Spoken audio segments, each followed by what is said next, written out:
apa, semua orang puasa, lagi lemes, nggak bisa diajak ngomong gitu ya. Mikirnya ngumpulin duit buat lebaran gitu kan. Oke, yang pertama, coba Anda fokus ke nasabah yang nggak puasa. Ada kan? Nggak semua kita puasa ya, pasti ada yang nggak puasa, betul? Setuju ya? Nah, fokus ke sana. Dan pastinya mereka juga menjalani hari seperti biasa, nggak puasa ya. Jadi bisa lebih konsen kalau diajak ngomong, ya kan? Yang kedua, bagi yang puasa, ya, bagi kalau Anda punya calon nasabah yang memang lagi puasa dan lagi pusing mikirin persiapan dana untuk lebaran bla bla bla, tapi mereka pasti habis terima THR-an, setuju?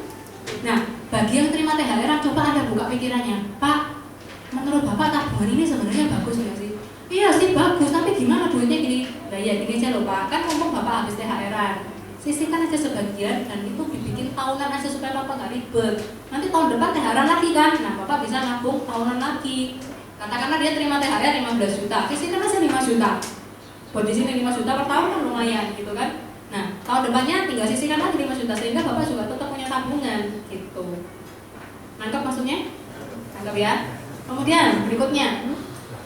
Nah, saat ini FPMC sebentar lagi launching, saya nggak tahu tepatnya kapan karena sampai sekarang SKS-nya belum keluar. Tapi saya yakin dalam beberapa hari ke depan pasti udah oke ya, pasti udah bisa kita pakai. Nah, Anda mungkin bisa fokus ke ibu-ibu hamil karena walaupun puasa, ibu hamil mau nggak mau tetap concern dong untuk keselamatan janinnya, ya. Dan kesempatan untuk bisa mengikutkan anak dapat fasilitas kondisi kritis tanpa di underwriting itu luar biasa sekali loh. Bisa dapat fasilitas kondisi kritis tanpa diperiksa, tanpa underwriting. Jadi kondisinya dijamin itu kan cuma perlu USG 2 dimensi tok, itu prudensi udah mau terima, itu luar biasa banget. Jadi ini kesempatan baik buat Anda bisa cari kenalan Anda yang ibu hamil atau Anda mau call canvassing di dokter-dokter kandungan, di poli kandungan, monggo silakan ya. Kesempatannya banyak. Oke, teman-teman di bulan suci ini kalau kita melakukan makin banyak hal yang positif, menolong orang. Kita cerita Pak ini nolong orang nggak sih? Nolong orang kan, meyakinkan mereka bahwa mereka perlu tabungan untuk masa depan mereka dan mereka juga perlu proteksi suatu saat ada resiko, tabungan ini pasti bantu mereka. Kita kasih tahu hal yang positif. Kalau kita semakin banyak melakukan itu, makin banyak cerita, pahalanya juga makin banyak, ya. Dan yang terakhir, yang lain, agent yang lain di luar sana, tim yang lain, bukan tim Eagle. Semuanya mungkin tim lain lemes, aduh bulan puasa wis lemes, gak makan, gini gitu alasannya banyak. Tapi coba, kesempatan itu justru kesempatan buat kita. Kalau yang lain lemes, yang lain gak kerja, kita fokus kerja, kita kerja keras, itu kesempatan kita semua yang ambil. Gitu caranya, ya. Jadi justru saat yang lainnya lemes, yang lainnya melibur, saat yang lainnya banyak alasan karena bulan puasa, omset biasanya turun, bla bla bla. Kita fokus, kita mau kerja keras, kita ambil kesempatan itu, nanti hasilnya buat kita. Oke? Oke, saya hanya ada beberapa quote di sini untuk penutup. Ada 2 kata kunci agar seorang menjadi mahir dalam bidang apapun, yaitu belajar dan ulangi. Ya, jika kita konsisten menjalaninya, maka peluang sukses pasti terbuka. Setuju teman-teman? Setuju ya. Nggak ada namanya orang sukses itu instan, ya. Namanya mie instan ada, tapi kalau sukses tuh nggak ada yang instan kecuali menang undian. Ya, menang undian berhadiah ya. Nah, kalau Anda benar-benar mau sukses, benar-benar kerjakan apa yang harus Anda kerjakan. Presentasi, belajar presentasi. Bikin proposal, belajar bikin yang bagus. Closing, belajar cara closing yang baik. Ya, belajar dan ulangi, belajar dan ulangi. Maka pasti bisa ahli, bisa expert. Dan itu butuh waktu. Yang kedua, I miss more than, saya bacakan bahasa Indonesianya aja ya, kelamaan. Saya ngelempar bola, meleset itu 9.000 kali. Oke?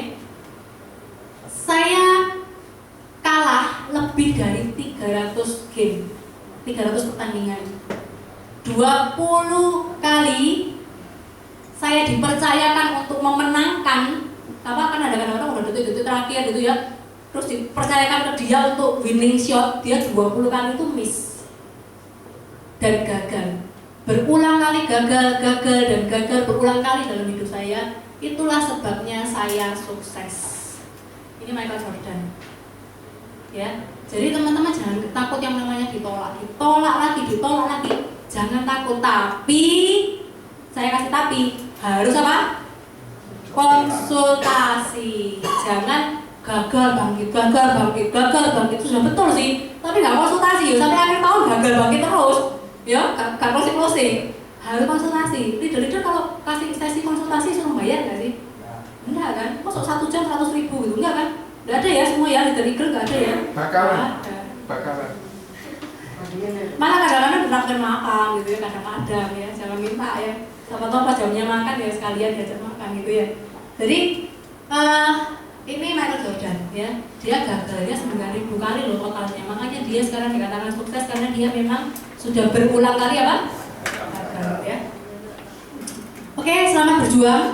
Dan saat ini teman-teman khusus sesi kali ini saya berkesempatan, sangat beruntung sekali berkesempatan untuk mengundang seorang yang luar biasa. Beliau adalah mentor dari banyak sekali leader dari berbagai macam bisnis ya. Jadi bukan hanya bisnis prudensial, tapi juga ada berbagai macam bisnis yang lain, pabrik-pabrik besar, banyak yang konsultasi dan beliau mensukseskan banyak orang gitu ya. Jadi kesempatan ini beliau berkenan hadir, jadi kita benar-benar kasih respect ke beliau. Tolong teman-teman siapkan pikiran, mata, jangan sampai ada yang ngantuk ya. Siapkan mungkin kertas kalau mau nyatet supaya bisa benar-benar bisa menyerap semua materi yang beliau berikan. Oke, saya panggil ke depan Bapak Yohanes Budiarjo dari Bukit Pro.